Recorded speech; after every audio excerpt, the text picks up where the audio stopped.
Selamat siang saudara, salam sejahtera di dalam kasih Tuhan Yesus Kristus. Firman Tuhan yang akan kita renungkan siang hari ini adalah dari surat Efesus pasal 5 ayat 15 yang berbunyi demikian.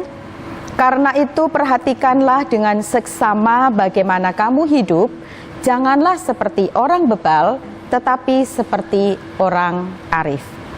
Apakah menjalani hidup itu mudah? Gampang? Mungkin iya, bisa juga tidak. Saya kira akan mudah bagi orang yang tidak mengenal Tuhan dan mengenal firman Tuhan. Hidup hanya akan dijalaninya sesuai yang diingini hatinya. Tidak peduli apakah itu berakibat atau berdampak buruk bagi orang lain. Dan juga mungkin sudah tidak ingat apakah perbuatannya atau apa yang dilakukannya itu berkenan di hadapan Tuhan atau tidak. Hidup sebagai orang percaya di dalam Tuhan adalah hidup yang harus mengalami yang namanya perubahan atau metanoia. Dari ulat menjadi kupu-kupu yang indah, yang cantik. Dari kebiasaan-kebiasaan yang buruk, kebiasaan-kebiasaan yang tidak berkenan di hadapan Tuhan menjadi sebuah kebiasaan yang menyenangkan hati Tuhan. Dan itu tidak mudah, itu membutuhkan proses.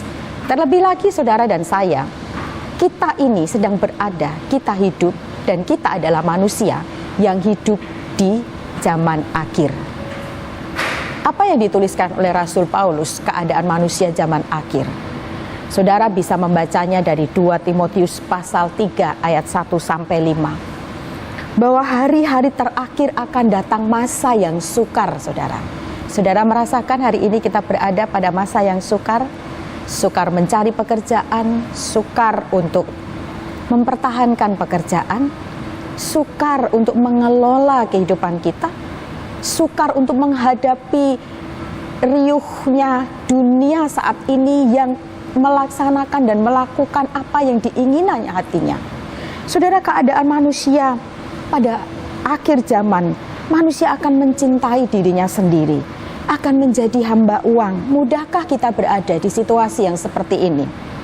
Mereka akan membual, menyombongkan diri, menjadi pemfitnah, berontak terhadap orang tua, tidak tahu berterima kasih, tidak memperdulikan agama, tidak tahu mengasihi, tidak mau berdamai, suka menjelekkan orang, tidak dapat mengekang diri, garang, tidak suka yang baik, suka mengkhianat, tidak berpikir panjang, berlagak tahu, lebih menuruti hawa nafsu daripada menuruti Allah.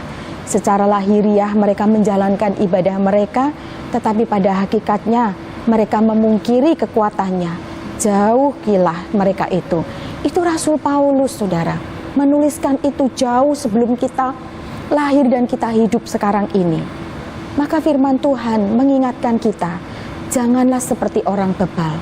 Siapakah yang disebut orang bebal?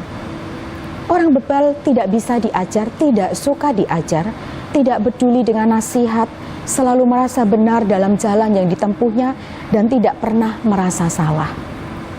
Tuhan tidak menghendaki anak-anaknya, umat pilihannya, saya dan saudara, kita menjadi orang-orang yang seperti ini. Tuhan menghendaki kita hidup seperti orang arif yang mau diajar, yang mau dinasihati, yang mau mengalami perubahan. Maka mari perhatikanlah dengan seksama bagaimana kita hidup.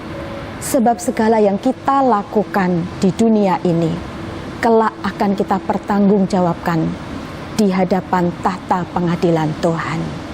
Amin. Tuhan Yesus memberkati. Shalom.